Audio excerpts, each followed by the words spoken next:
ఈరోజు ఆంధ్రప్రదేశ్ ముఖ్యమంత్రి గారు ఒక వైట్ పేపర్ శ్వేతపత్రాన్ని విడుదల చేశారు.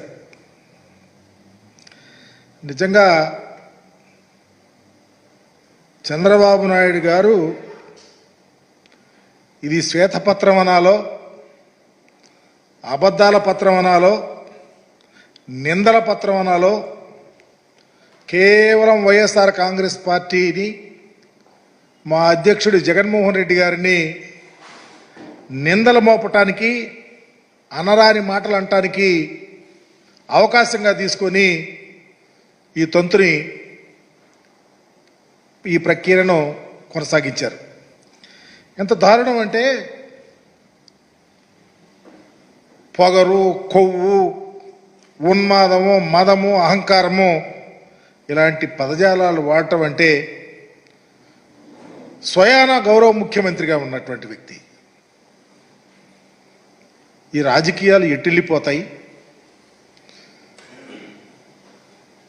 ఒకప్పుడు ముఖ్యమంత్రిగా లేవు, ప్రతిపక్ష నాయకుడిగా ఉన్నావు, ఈరోజు ముఖ్యమంత్రిగా ఉన్నారు. మీ నోటి నుంచి ఏ అక్షరం వచ్చినా దానికి అకౌంటబిలిటీ ఉంటుందని వారు గ్రహించాలని మీకు తెలియపరుస్తా ఉన్నా. చివరికి శ్వేతపత్రం చూస్తే ఈ అవలక్షణాలన్నీ వారు మాట్లాడిన ప్రతి అంశం వారికి సంబంధించినవిగానే ఉన్నాయి. దశాబ్దాల కొద్ది దోపిడీకి పాల్పడిన వారు, మోడస్ ఆపరేటివ్లో వ్యవస్థలను చేజెక్కించుకున్న వాళ్ళు, వ్యవస్థిగత కబ్జాలు పాల్పడేటువంటి వారికి సంబంధించినవే ఈరోజు పూర్తిగా కనిపిస్తూ ఉన్నాయి. ఆయనే ఈరోజు మళ్ళీ నీతులు చెప్తా ఉన్నాడు. చూస్తూ ఉంటే చాలా నవ్వేస్తూ ఉంది. గంటల తరబడి శ్వేతపత్రాన్ని విడుదల చేస్తున్నాడు చంద్రబాబు నాయుడు గారు. చివరికి ఒక్క ఆధారం కూడా చూపలేకపోయాడు. వారి ఆస్థాన మీడియాలో వచ్చినవి, వాళ్ళ సోషల్ మీడియాలో నడిపినటువంటి వార్తలే శ్వేతపత్రాల్లోని అంశాలుగా రిలీజ్ చేయటం ఎంత దుర్లభమైనటువంటి పరిస్థితి ఉందో అర్థం చేసుకోవాలా.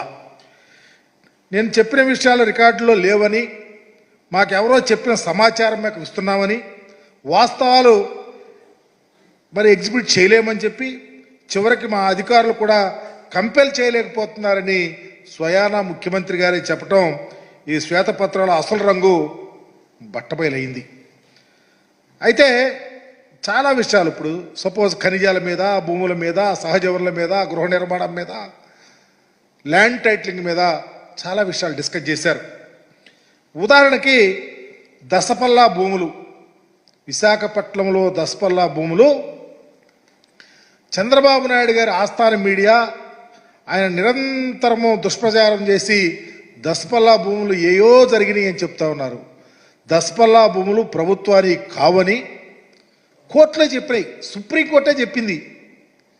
ఆ వ్యవహారంలో డెసిషన్ త్వరగా తీసుకొని కోర్టుకు సమర్పించాలని హైకోర్టు క్లియర్గా దాన్ని యాజ్ ఇట్ ఈజ్గా ఇంప్లిమెంట్ చేయమని చెప్తే దసపల్లా భూముల వ్యవహారం నిజంగా 2015లో తెలుగుదేశం పార్టీ హయాంలోనే సుప్రీంకోర్టు ఆనాడి అడ్వకేట్ జనరల్ వేణుగోపాల్ గారు రాష్ట్ర ప్రభుత్వానికి కూడా చాలా సూచనలు కూడా చేశారు.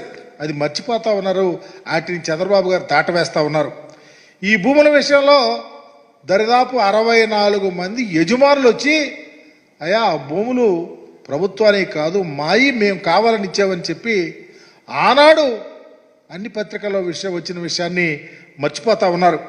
అయినా చంద్రబాబు గారు ఆరోపణలు చేస్తానే ఉన్నాడు. దారుణం ఏంటంటే కేవలం అబద్ధాలతో కాలం గడుపుతూ వాళ్ళ ప్రయత్నాలను కొనసాగిస్తూ ఉన్నారు. తప్పుడు రాతలు రాయటం, వాళ్ళ ఆస్థాన మీడియాతో మాట్లాడటం.